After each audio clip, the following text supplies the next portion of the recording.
From the book, Life Lesson from Epoch. The Love is Blind Scenario.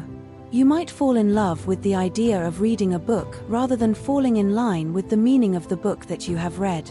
The reason why this might happen in your lifetime or to others is because of the emotion of having the feeling of rushing to brag to others about what you have read.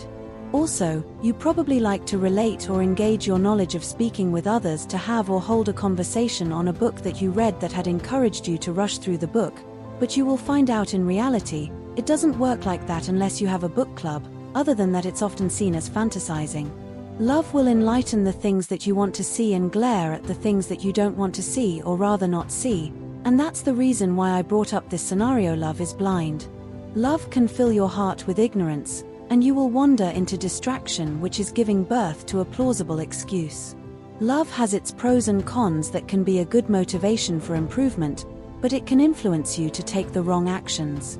Love is an attachment that can be beneficial and a good source of encouragement when pursuing a goal, but you need to be aware, it can bring you problems that can end with grief.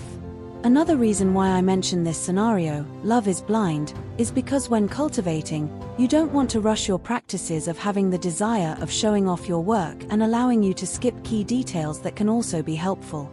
You need to fight that desire and stay aware of it so that you can get to the fullest extent of your purpose, which can improve your potential when cultivating. You want to stay solid from the beginning to the end without distraction because it can disrupt your accomplishment of being concrete. It's great to be in love, but don't be blinded by the flaws that can come with it, because love can harm you and cause delay. Love can bring motives or influence your decision-making for a good or bad cause. So by saying that, try not to fall in love with the idea of the things that you want to get done rather than doing the things you need to get done.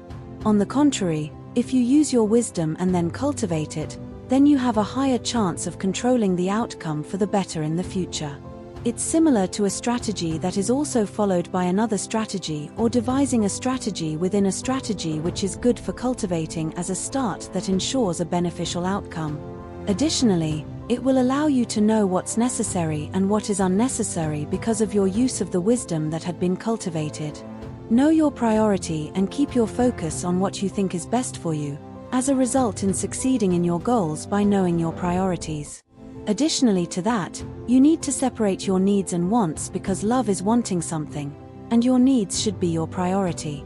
If not, you will find yourself in an unwanting situation from being blinded by the power of love by wanting something that doesn't hold value and probably can cost you a lot.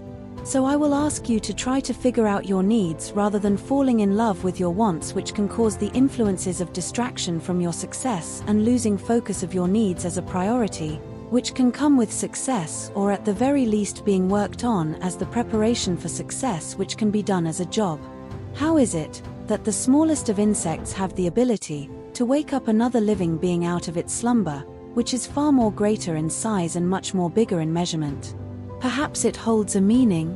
Perhaps it does mean, even the smallest of all detail matter much more than we think, with the ability of waking up humanity as a whole.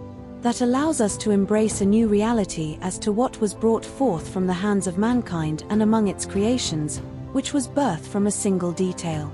Oftentimes we will feel the need to overlook the small things in life, and sooner or later, when the time has come to pass, the smallest of things can't be no longer overlooked. Before it can get any further, reality already got it corner. Paying attention to detail is the reality with a closer look that we often find as necessary in society. Just as cultivation is part of reality, and if it holds true is to question reality, it holds true there is no question needed, and the word if is no longer in existence. Therefore cultivation is real as the time that is needed, once it becomes flourish through the works of one effort and through the works of reality to become what it came to be. But be aware, by the power of love can leave you blind. Often it is the inheritance of unfinished business which is often abided by a fool. In other words, do your best or die with regret, because if you become a wanderer just to please yourself, then all your dreams will go along with it. It was the detail that had given birth to all glory, in any and all of reality. Detail matters that often stand aside with patience, which is the glory of cultivation, become epoch, not a fool. From the book, Life Lesson from Epoch by Meshach Ford, out now on Amazon.